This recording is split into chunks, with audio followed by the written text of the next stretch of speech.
आदाब, नमस्कार, सत श्री अकाल, अस्सलाम वालेकुम। सच वाला अब्दुल हमीद चैनल के लाइव स्ट्रीम में सभी दर्शकों का स्वागत है। जी स्वागत है उस्मान पाशा जी आपका। अस्सलाम वालेकुम। सत श्री अकाल अब्दुल भाई, सलाम, नमस्ते। कैसे हैं आप भाई?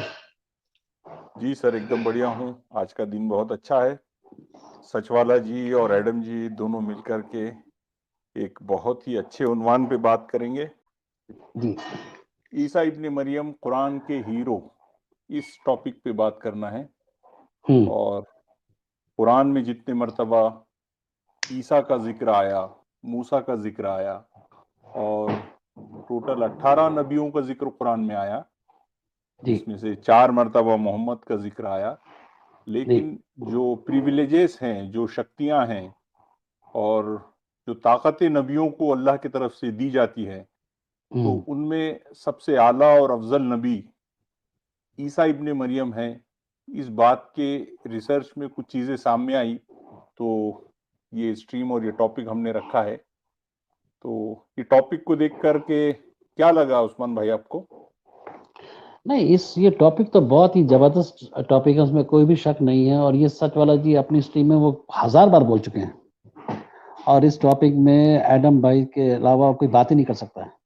हमारे हिंदुस्तान के जितने भी एक्स मुस्लिम चैनल हैं,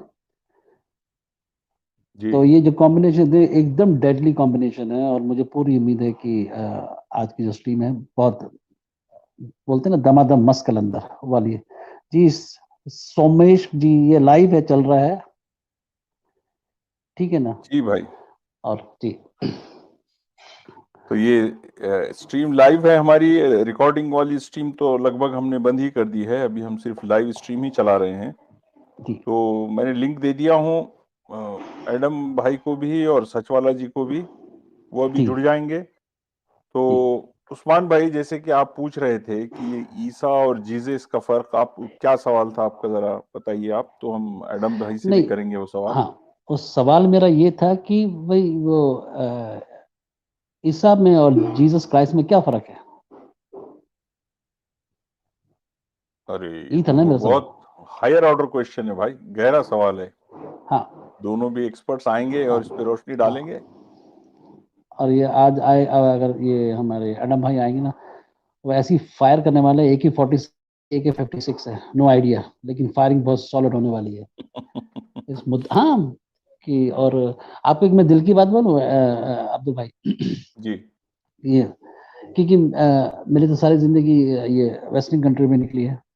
मुझे इसमें ठीक है, हमारे हिंदुस्तान में ये सब चल रहा है कि वहाँ पर आके वो धर्म चेंज करवाते हैं और ये सब लेकिन उसके बावजूद भी यहाँ पर मैं जितने भी मेरे यार तो जो भी हैं, हम्म वो इस चीज में बिलीव नहीं करते हैं।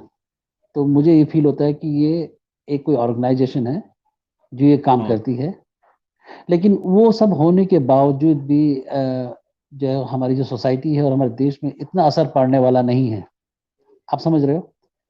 बिल्कुल सही। क्योंकि इनकी जड़ें तो वेस्टर्न में फैली हुई हो सकता है कि बाद में कभी कुछ हो जाए, लेकिन जो हालात अभी हैं ऐसे तो ना होंगे। आपको क्या बिल्कुल लगता है सही। भाई? यूरोपियन कंट्रीज में और अमेरिका में भी सबसे तेजी से फैलने वाला मजहब इस्लाम है, हम्म। और इस्लाम खतरे में भी है। ये दोनों बातें हमारे मोमिन भाई एक ही सांस में कहते हैं, इस्लाम खतरे में है जी। जी। और तेजी से फैलने वाला मजहब इस्लाम है। देखिए दुनिया में पढ़े लिखे लोग, साइंसदान इस्लाम कबूल कर रहे। वो चांद पे जाने वाले साइंसदान ने भी वहां पे अजान सुनी, मालूम आपको? अरे हाँ, अब आजाद आ रही थी, उसको बैठ गया था बंदा, बैठ भी गया था लेकिन फिर उठ गया, क्योंकि वहाँ हाँ। ग्रेविटी नहीं है ना। तो थोड़ी तकलीफ हुई। 70 ग्राम वजन थोड़ा ज्यादा हो जाता, आदमी वो जमीन में बैठ सकता था, अब हवा में क्या करेगा? गंजा खाए, वो गंजा नहाएगा क्या, निचोड़ेगा क्या? तो वहां से थोड़ी गड़बड़ होगी। आप जी समझ रहे हो? कुछ भी यार, मतलब जो भी है, चलो बेल बोल नहीं, दो, दुनिया सचवाला जी यकीन का कर लेती है। ऑब्जर्वेशन इतना जी। स्ट्रांग ऑब्जर्वेशन है कि वाकई जो मस्जिद में आते हैं नमाज पढ़ने के लिए, lecturers, professors, doctors, engineers, IT के एक्सपर्ट्स, कंप्यूटर के जी। एक्सपर्ट्स, चुपचाप दो जानू बैठ के और अकीदत की पट्टी आंखों पे लगा के, सर पे टोपी जी। पहन के सुने जाते हैं, बस इस तरह की बातें। हाँ। सही है, सही है। और ये भी फिर सही है अब्दुल भाई, कि जो हमारे हिजाब का जो मैटर चल रहा था, जो बातें चल रही थी, आप जानते हो, मैं अच्छी तरह जानता हूँ, और जो बंदा जो है वो थोड़ा सा दुनिया देख लिया, उसको ये इस बात का अच्छी तरह एहसास है कि ये हिजाब, नमाज और इससे जो जो सोसाइटी है, वो देश है, वो इतनी ज्यादा वो नहीं आगे नहीं बढ़ सकता।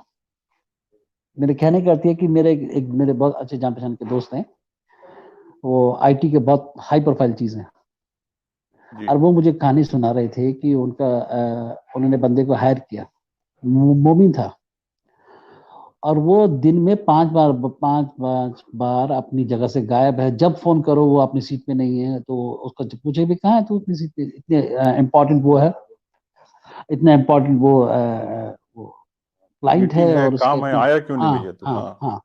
तो उसको हमेशा उसका, हमने, मेरा पेट खराब था, मेरा ये खराब था, वो खराब था, और बाद में पता चला वो जनाब नमाज पढ़ रहे हैं। ठीक है, उसको भी मंजूर कर लिया, लेकिन अंत में क्या हुआ?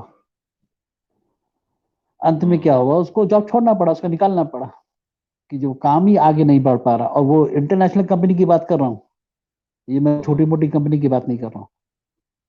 तो छोटी छोटी जो कंपनियां होती हैं, उसमें तो और ज्यादा तकलीफ होगी। बड़ी कंपनी में तो स्टाफ ज्यादा होता है ना, लोग ज्यादा होते हैं, तो आदमी वो कर सकता है। लेकिन अगर आप किसी इंपॉर्टेंट उसमें पोजीशन में बैठे हुए हैं, और आपने सीट से नादारत हैं, और जब पूछा जाए तो आपको कभी कितनी भी प्रॉब्लम चल रही है, कभी ये प्रॉब्लम चल रही है,